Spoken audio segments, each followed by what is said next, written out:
नमस्कार दोस्तों, आज मैं आपको बैसाख मास में नित्य नियम से सुनी जाने वाली केला सींचने की 5 कहानी सुनाने जा रही हूँ। प्रेम से बोलिए राई दामोदर की जय हो, बैसाख मास की जय हो।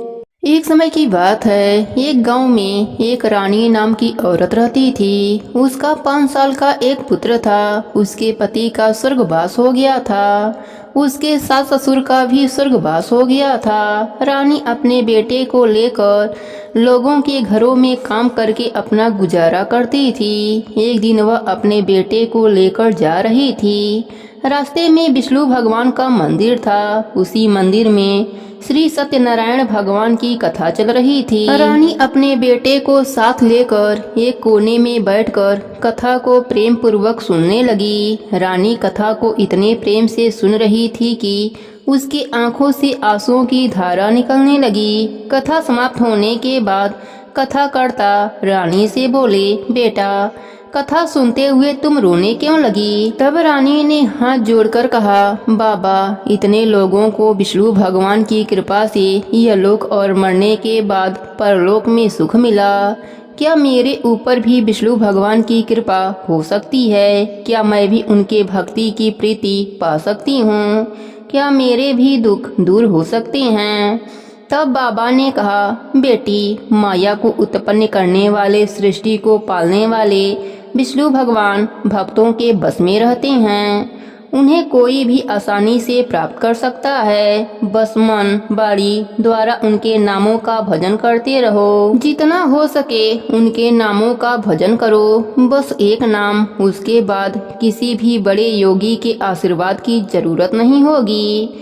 योगी खुद आएंगे तुम्हारे दरवाजे पर तुम्हें आशीर्वाद देने। भगवान के नाम का भजन करने से मनुष्य 4 धाम यात्रा का पुण्य घर पर ही प्राप्त कर सकता है। साथ ही बेटी, तुम केला सींचने और घी का दीपक जलाने का नित्य नियम ले लो। देखो तुम्हारे दिन कैसे बदल जाते हैं। अब क्या था, अब तो रानी को एक सहारा मिल गया। वह अपने कामों को करती और मन में राधा राधा कृष्णा कृष्णा का रट लगाए रहती। साथ ही केला सींचती, घी का दीपक जलाती। कहते हैं, हमारे पिछले जन्म के कर्म ही हमारे जीवन में दुख या सुख के रूप में आते हैं और उसी दुख को, कष्ट को, तकलीफ को भगवान क्षण मात्र में दूर कर सकते हैं। जैसे कि रानी के जीवन से कष्ट दूर हो गया। रानी के बेटे को भगवान की कृपा से नौकरी मिल गई, लेकिन रानी अपने भगवान को नहीं भूली। वह अभी भी केला सींचती, घी का दीपक जलाती, बृहस्पतिवार का व्रत भी करती, भगवान के नाम का भजन कीर्तन करती, कथा कहानी सुनती, प्यासों को पानी पिलाती। कुछ दिनों के बाद रानी के बेटे राहुल की शादी हो गई। 1 साल तक तो सब वैसा ही चलता रहा, लेकिन धीरे धीरे बहू को सास द्वारा रोज घी का दीपक जलाना अखरने लगा। एक दिन वह अपने पति राहुल से बोली, आप माता जी को रोकते क्यों नहीं? रोज 1 कटोरी घी बर्बाद कर देती हैं। राहुल अपनी पत्नी को समझाया, माँ घी बर्बाद नहीं करती है, उसका सालों से नित्य नियम चलता आ रहा है। भगवान की कृपा से ही हमारे दिन बदले हैं। तुम भगवान से माफी मांग लो और आज के बाद ऐसी बातें मत करना। लेकिन राहुल की पत्नी रीना कहाँ समझने वाली थी। वह तो रोज ही इसी बात को लेकर अपने पति से झगड़ा करती। एक दिन उसने अपने सास से भी कह दिया, माँ जी, आप घी का दीपक क्यों जलाती हो? अब आपके जीवन में दुख नहीं है तो फिर इतना पूजा पाठ किस लिए? सास ने कहा, बेटी, असली धन तो यही है जो कि मरने के बाद हमें मिलता है। यह सब सांसारिक सुख हमारे साथ नहीं जाते, हमारे साथ सिर्फ हमारे धन पुण्य ही जाते हैं। रीना ने कहा, माँ जी, आप पागल हो गई हैं, आपको कोई भी समझा नहीं सकता। आप इतना इतना घी का दीपक जला देती हैं। अगर यही घी हम सब खाते तो हमारे शरीर में लगता। आप धुआं बनाकर उड़ा देती हैं, ऐसा नहीं चलेगा। सास ने कहा, बहू, तुम कहना क्या चाहती हो? बहू ने कहा, माँ जी, कल से आप तेल का दीपक जलाया करना, घी आपको नहीं मिलेगा। रानी ने कहा, ठीक है बेटा, जैसी भगवान की मर्जी।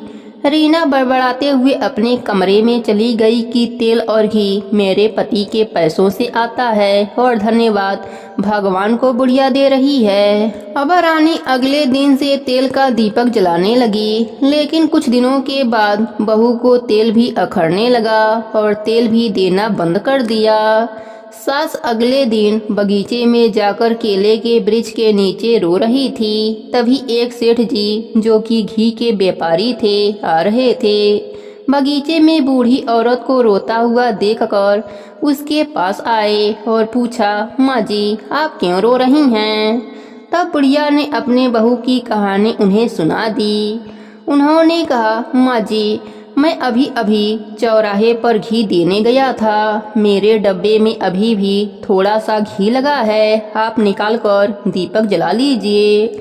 बुढ़िया माई विष्णु भगवान को धन्यवाद करके उनके डिब्बे में से घी पोंछकर दीपक बाती में लगाई और दीपक जला दी। वह सेठ भी घर पर आ गए और डब्बा घर के एक कोने में रखकर बैठ गए। सेठ की पत्नी आई, पानी दिया और डब्बे को अंदर ले जाने के लिए जो ही डब्बा उठाई वह डब्बा घी से भर गया। उसने अपने पति से पूछा, आप घी बेचने गए थे, बेचे क्यों नहीं?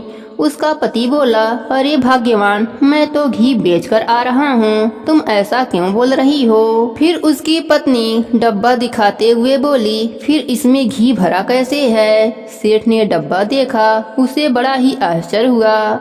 उसने रास्ते में घटित घटना अपने पत्नी को बताई। सेठ की पत्नी ने कहा, वह माँ जी कोई देवी स्वरूप हैं, उनको अपने घर लाना चाहिए, क्या पता उनके आशीर्वाद से हमें पुत्र सुख मिल जाए। फिर क्या था, वह दोनों उस माँ जी को खोजने निकल गए। खोजते खोजते शाम हो गई। माँ जी एक मंदिर में मिली जो कि भगवान के भजन में लीन थीं। सेठ ने माँ जी को आवाज दी, माँ जी माँ जी। रानी ने आंखें खोली और बोला, बेटा तुम यहाँ कैसे? सेठ सेठानी रानी के पैरों पर गिर पड़े और बोले, माँ जी आप देवी स्वरूप हो, आप अपने सेवा का मौका हमें दीजिए, हम आपकी सेवा करना चाहते हैं।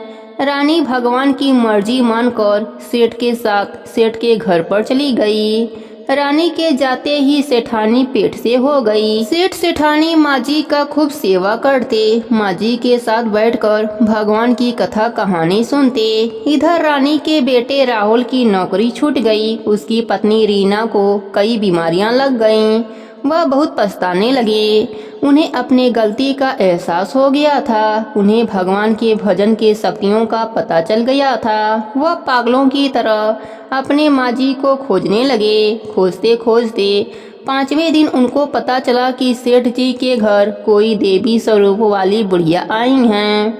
वह भागते भागते सेठ जी के घर गए, अपने माँ के चरणों में गिरकर माफी मांगने लगे और अपने घर चलने का आग्रह करने लगे। सेठ सेठानी बोले, हम माँ जी को कहीं भी जाने नहीं देंगे। रानी ने कहा, बेटो मेरी बात ध्यान से सुनो, मैं कोई देवी नहीं हूँ। तुम्हें लगता है कि मेरी वजह से तुमको सुख मिला, तो यह बात सही नहीं है। यह सब विष्णु भगवान की कृपा से हुआ। जहाँ पर भी भगवान के नाम से नित्य नियम निभाई जाती है, भगवान की कथाएं सुनी जाती हैं, भगवान के भजन होते हैं, वहाँ अपने आप लक्ष्मी कीर्ति आकर निवास करती हैं। इतना कहते कहते बुढ़िया माई की मृत्यु हो गई। बुढ़िया माई को बैकुंठ लोक का वास मिल गया। वह भगवान के चरणों में रहकर भगवान की सेवा पूजा करने लगी। इधर सेठ सेठानी भी बुढ़िया की तरह नित्य नियम निभाने लगे, जिसके फलस्वरूप उनको एक पुत्र की प्राप्ति हुई और भगवान की कृपा से उनका घर अन्य धन से भरा रहता था। बुढ़िया माई का बेटा और बहू भी अब बुढ़िया माई की तरह नित्य नियम करने लगे। भगवान की कृपा से राहुल की फिर से नौकरी लग गई और उसकी पत्नी रीना भी स्वस्थ हो गई।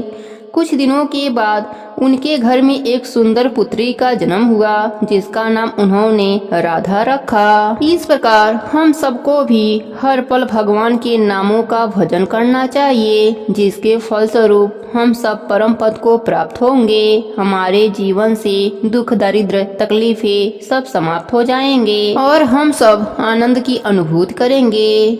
हे विष्णु भगवान, हे राधा रानी, हम सबको भी अपनी सेवा करने का अवसर प्रदान करें, हमें भी अपने प्रीति का पात्र बनावें, सदमार्ग दिखावें। प्रेम से बोलिए विष्णु भगवान की जय हो, राधा रानी की जय हो। किसी गांव में एक साहूकार रहता था जिसके घर में अन्य वस्त्र और धन की कोई कमी न थी, परंतु उसकी स्त्री बहुत ही कृपाण थी, किसी बिछाड़ती को कुछ भी नहीं देती थी, सारा दिन घर के काम काज में लगी रहती थी।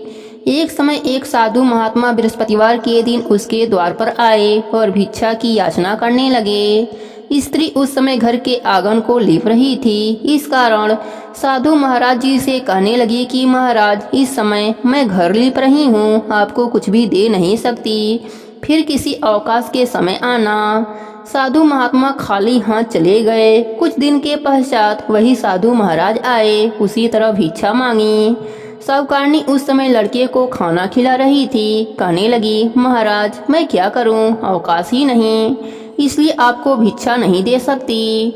तीसरी बार महात्मा जी आए तो उसने उन्हें उसी तरह से टालना चाहा, परंतु महात्मा जी कहने लगे कि यदि तुमको बिल्कुल ही अवकाश हो जाए तो मुझको भिक्षा दोगी।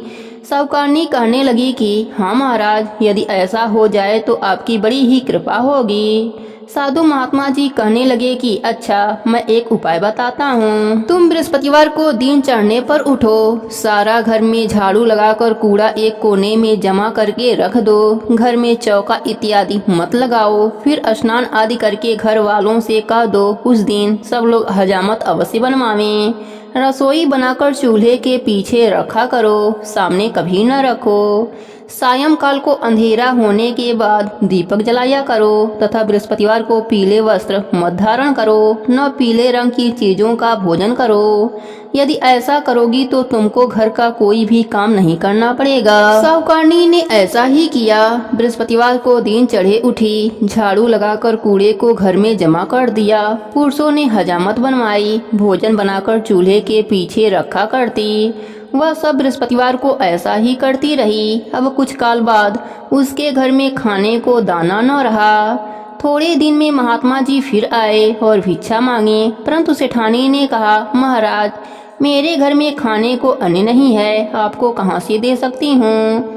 तब महात्मा जी ने कहा कि जब तुम्हारे घर में सब कुछ था तब भी तुम कुछ नहीं देती थी, अब पूरा पूरा अवकाश है तभी भी कुछ भी नहीं दे रही हो, तुम चाहती क्या हो वह कहो। तब सेठानी ने हाथ जोड़कर प्रार्थना करी, महाराज अब कोई ऐसा उपाय बताइए कि मेरा पहले जैसा धन्य धन हो जाए। अब मैं प्रतिज्ञा करती हूँ कि असुम्यो जैसा आप कहेंगे वैसा ही करूँगी। तब महात्मा जी ने कहा, बृहस्पतिवार को प्रातः काल उठकर स्नान आदि से निवृत्त होकर केला सींचो, घी का दीपक जलाओ, भूखों को अन्न जल देती रहो, ठीक सायंकाल दीपक जलाओ। यदि ऐसा करोगी तो तुम्हारी सब मनोकामनाएं भगवान बृहस्पति देव की कृपा से पूर्ण हो जाएंगी।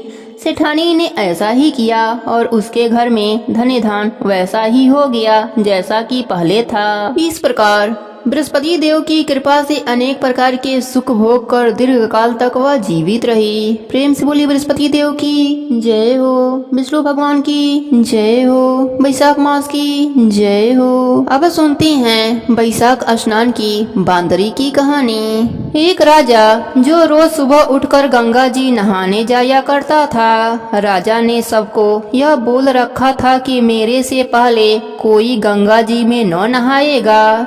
एक बांदरी थी जो राजा से पहले नहा लेती थी। जब राजा नहाने जाता तो उसको पानी हिलता हुआ दिखाई देता था। जब राजा को इस बात पर शंका हुई कोई मेरे से पहले नहाता है, तो राजा ने वहां पर पहरा बैठा दिया। गंगा किनारे एक पहाड़ी थी जहां पर वह बांदरी बैठी रहती थी। राजा के नहाने से पहले ही वह नहाकर पहाड़ी पर बैठ जाती थी। ऐसे ही नहाते नहाते पूरा बैसाख का महीना बीत गया। एक दिन उस बांदरी को नहाते हुए सिपाहियों ने देख लिया और पकड़कर राजा के पास ले गए। राजा का यह प्रण था कि अगर कोई औरत मेरे से पहले नहाएगी तो उससे विवाह कर लूंगा। राजा ने बांदरी से विवाह कर लिया। बैसाख नहाने के पुण्य से बांदरी के गर्भ रह गया। पूरा 9 महीना होने को आया। तब बांदरी ने राजा से पूछा कि जब मेरे बच्चा होने का समय आएगा तो मैं क्या करूंगी। तब राजा ने महल में घंटी लगवा दी और बोला कि जब तुम्हारे दर्द उठे तो इस घंटी को बजा देना, फिर मैं आकर बंदोबस्त कर दूंगा। राजा के और भी रानियां थीं जिनके बच्चे अभी नहीं हुए थे। बांदरी को बच्चा होने वाला था, यह बात उनको जलन हो रही थी। घंटी बंधी हुई देखकर उन्होंने पूछा कि यह घंटी क्यों बांधी है। तब बांदरी ने बोला कि जब मेरा बच्चा होने वाला होगा तब राजा को बुलाने के लिए यह घंटी बांधी है। तब रानियां बोली कि एक बार घंटी बजाकर तो देखो कि राजा आते हैं या नहीं। बांदरी ने घंटी बजा दी और राजा आ गए। जब राजा ने आकर पूछा कि घंटी क्यों बजाई तो बांदरी बोली कि इन रानियों ने मुझसे कहा कि एक बार घंटी बजाकर देखो कि राजा आते हैं या नहीं। तब राजा ने बोला कि दोबारा ऐसा मत करना। थोड़े दिन बाद जब बांदरी के बच्चा होने वाला था तो बांदरी ने खूब घंटी बजाई पर राजा नहीं आया। जब बांदरी ने रानियों से पूछा कि अब क्या होगा, मैं बच्चे को जन्म कैसे दूंगी। तब रानियों ने बांदरी से कहा कि आंखों पर पट्टी बांध लो और नीचे मुंह कर लो। बांदरी के बैसाख नहाने से बहुत सुंदर लड़का हुआ। जब रानियों ने यह देखा कि बहुत सुंदर लड़का हुआ है तो रानियों ने दासी से कहा कि इस बच्चे को नदी में डुबोकर आओ और बांदरी के पास पत्थर रख दो। राजा को बोलो कि बांदरी को पत्थर हुआ है। राजा ने इस बात को सुनकर अपने मन में संतोष कर लिया कि और रानियों की तरह इसको भी बच्चा कैसे हो सकता है। उधर उस दासी से बच्चा नदी में नहीं फेंका गया। वह उस बच्चे को वहां पर काम कर रहे कुम्हार के बर्तन में रखकर आ गई। जब कुम्हार और कुम्हारन ने किसी बच्चे की रोने की आवाज सुनी तो उन्होंने वहां जाकर देखा तो बच्चा था। तब कुम्हार ने कुम्हारन से कहा कि भगवान ने हमारी सुन ली, हमारे बच्चे नहीं हैं और भगवान ने हमें बच्चा दे दिया है। अगर तू इस बच्चे का पालन पोषण कर सके तो इसे हम अपने घर पर रख लें। कुम्हारन राजी हो गई और उन दोनों ने उसको पाल पोस कर बड़ा कर दिया। लड़के को इस बात का पता चल चुका था कि उसको बांदरी ने जन्म दिया है और रानियों ने उसको मारने के लिए दासी को दे दिया था। एक दिन वह लड़का कुम्हारन का बनाया हुआ हाथी घोड़े को ले जाकर कुएं पर बैठा दिया जहां पर दासियां पानी भरने आती थीं। उनको देखकर वह लड़का बोला कि मेरे हाथी के घोड़े पानी पी लो। तब दासियां उसकी बात सुनकर हंसने लगीं और बोली कि कभी माटी के हाथी घोड़े भी पानी पीते हैं क्या। तब वह लड़का बोला कि कभी बांदरी के भी पत्थर होते हैं क्या। यह बात सुनकर दासियों ने रानी से जाकर सारी बात कह दी। यह बात सुनकर रानियों ने जहर का लड्डू बनाकर कुम्हारन के लड़के के लिए भेज दिया। भगवान की कृपा से जहर के लड्डू दूध का लड्डू बन गए। दूसरे दिन रानियों ने देखा कि वह लड़का मरा नहीं। तब रानियों ने राजा से जिद करके कुम्हारन को उस बस्ती से निकलवा दिया। कुम्हार अपने परिवार को लेकर जंगल में रहने के लिए चल दिया। गड़गड़ का महीना आ गया। कुम्हार का लड़का 101 करवा 101 गोली ले घड़ों में पानी भरकर बगीचे में जाकर बैठ गया जहां पर राजा के साहूकार की लड़कियां गड़गड़ पूजने के लिए मिट्टी ले जाने के लिए आई थीं। वहां पर पहले तो उन्होंने खूब खेला, खूब कूदा। जब उनको प्यास लगी तो वह उस लड़के के पास पानी के लिए गईं। तब वह लड़का बोला कि मेरे पास गोली है, उसको तुम खाती जाओ और मेरे चारों तरफ घूमती जाओ, तब तुमको पानी पिलाऊंगा। इस बात से उनमें से कई लड़कियां पहले तो राजी नहीं हुई पर प्यास मिटाने के लिए मान गईं। फिर वह लड़का अपने सामने आग जलाकर बैठ गया और उनको गोली खिलाता गया और अपने चारों तरफ चक्कर लगवाता गया। ऐसा करने से सब लड़कियों के गर्भ रह गए। जब यह बात उन लड़कियों के माता पिता को पता चली तो उन्होंने उन लड़कियों से पूछा कि ऐसे कैसे हुआ। उन्होंने सारी बात बता दी। तो उसके माता पिता उस कुम्हार के पास गए और बोले, तुम्हारे लड़के ने हमारी लड़कियों से फेरे लेकर शादी कर ली है। तो वह बोले कि इन लड़कियों को अब तुम अपने पास रखो। तो कुम्हार बोला कि इतनी सारी लड़कियों का मैं कैसे पालन पोषण करूंगा। तब उनके माता पिता ने उन लड़कियों को बहुत सा धन दौलत देकर विदा कर दिया। थोड़े दिन बाद कुम्हार के घर 101 पोते हो गए। कुम्हार बोला कि हम पूरी नगरी को जिमवाएंगे। तब सब लोग कुम्हार के जिमने के लिए आए। राजा रानियां सब आए, केवल बांदरी को छोड़कर सब आ गए। जब लड़की ने यह देखा कि बांदरी नहीं आई हैं, तो उसने राजा के पास जाकर बांदरी को लाने के लिए न्योता भिजवाया। बांदरी आई। बांदरी को सोने की चौकी पर बैठाकर सभा में बैठा दिया और लड़का ने अपने बहुओं को बताया कि यह मेरी जन्म देने वाली माता हैं। तो सारी बहुओं ने उसको सोने के सिक्के देती गईं और उसके पैर छूती गईं। बांदरी के पोते को गोद में देती गईं और बांदरी से आशीर्वाद दिलाती गईं।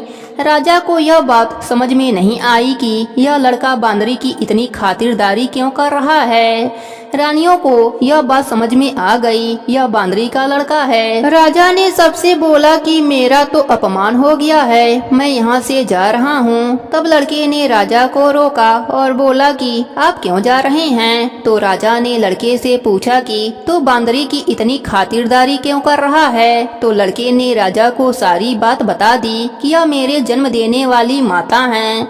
जो दासी उस लड़के को नदी में बहाने के लिए ले गई थी, वहाँ पर ही बैठी थी। वह दासी भी राजा को सारी बात बता दी। तो राजा ने सब रानियों को जेल में डलवा दिया और बांदरी सारी बहुओं, पोता पोतियों और अपने लड़के को पूरे गाजे बाजे के साथ अपने महल को ले गया। सबको अलग अलग महल बनवा दिया और लड़का राज करने लगा। राजा ने कुम्हार से कहा कि आप दोनों भी मेरे साथ चलो, लेकिन कुम्हार राजी नहीं हुआ। फिर राजा ने कुम्हार को बहुत सारा धन दौलत दे दिया। तब सभी लोग बोलते हैं कि बैसाख महीने में नहाने से बहुत पुण्य मिलता है। जैसे बांदरी बैसाख नहाई, राजा को राज मिला। तब सभी लोग बोलने लगे कि बैसाख महीने में नहाने से बहुत पुण्य मिलता है। एक बांदरी को राजा के राज्य का सुख प्राप्त हो गया। बहु बेटे मिले, पोता पोती मिल गयी। सभी लोग बैसाख मास की जयकारा लगाने लगे। हे बैसाख के देव, जैसे आपने बांदरी को सुख दिया, वैसा ही सुख सबको देना। सब पर अपनी कृपा बनाए रखना। प्रेम से बोली बैसाख मास की जय हो, राई दामोदर की जय हो। अब सुनते हैं नित्य नियम को पूर्ण करने वाले गणेश भगवान की कहानी। कुछ समय पहले की बात है। एक गांव में एक भाई बहन रहते थे। भाई बहुत गरीब था, पर उसकी बहन पैसे वाली थी। जब बहन के ननद का विवाह था, तब बहन ने न अपने भाई को विवाह में आने का निमंत्रण दिया और न ही कोई चिट्ठी भेजी। भाई को बाहर वालों से पता चला कि उसके बहन के ननद का विवाह है। भाई ने गांव वालों को बताया। तब गांव वालों ने अपने घर से चुनरी, बिछिया और साड़ी जैसा जिनसे बन पड़ा कन्या के लिए दिया। भाई सारा सामान लेकर बहन के गांव पहुंचा। बहन के घर जाने पर बहन की देवरानी बोली, भाभी जी आपके भाई आए हैं। बहन ने पूछा कैसे आए हैं और क्या पहना है। देवरानी ने कहा पैदल आए हैं, फटी पगड़ी फटी धोती पहने हैं। बहन बोली मेरे ससुर हवेली के सामने दुकान में बैठे हैं, मुझे शर्म आती है। भाई को बोलो पीछे के दरवाजे से आए। भाई के आते ही बहन ने भाई को एक कमरे में बंद कर बाहर से ताला लगा दिया। एक तरफ लड़की का विवाह हो रहा था, गाजे बाजे बज रहे थे, अतिथियों को भोजन कराया जा रहा था, और दूसरी तरफ भाई को कोई पानी तक पूछने वाला नहीं था। भांजे की बहू को दया आई और उसने दरवाजा खोल दिया। दरवाजा खुलते ही भाई वहाँ से भागा। 2 दिनों से भूख प्यास के कारण उसे चक्कर आने लगे। रास्ते में गणेश जी का मंदिर था, वहां जाकर गिर गया। रोते रोते गणेश जी को अपनी व्यथा सुनाई और बोला, आज मेरी गरीबी के कारण से मेरी सगी बहन ने मुझे धुकार दिया। घर जाने पर जब मेरी पत्नी पूछेगी कि विवाह से क्या मिठाई लेकर आए हैं तो मैं क्या जवाब दूंगा। गणेश जी को उस पर दया आ गई और वह बोले, मेरे बगीचे से ककड़ी और तरबूज तोड़कर ले जा।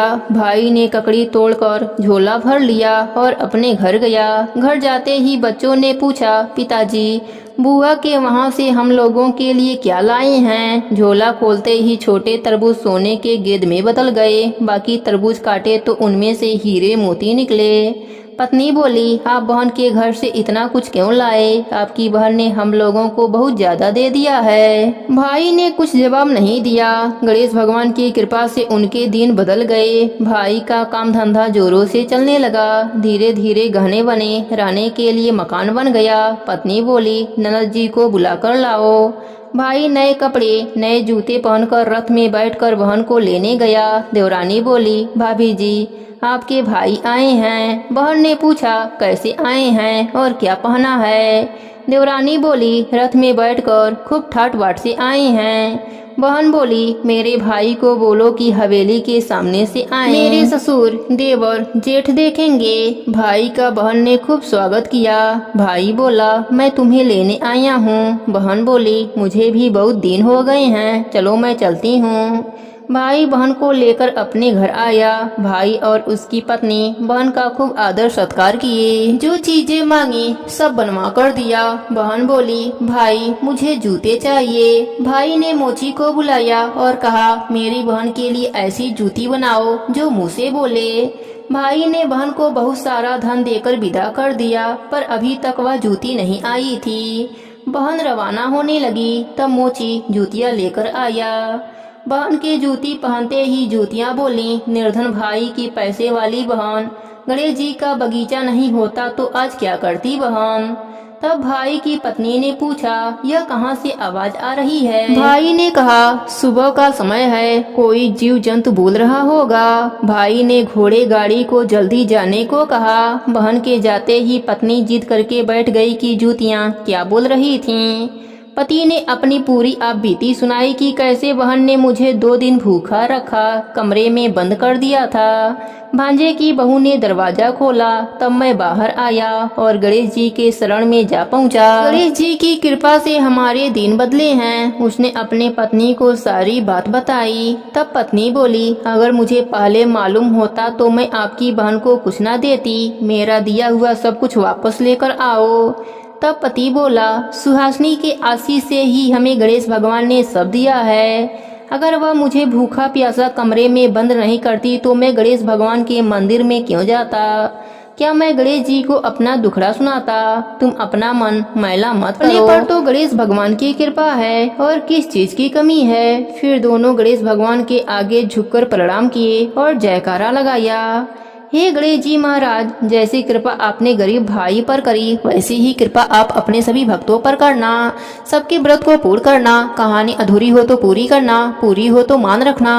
प्रेम से बोली गणेश भगवान की जय हो। अब सुनती हैं लपसी तपसी की कहानी। प्रेम से बोली राई दामोदर की जय हो।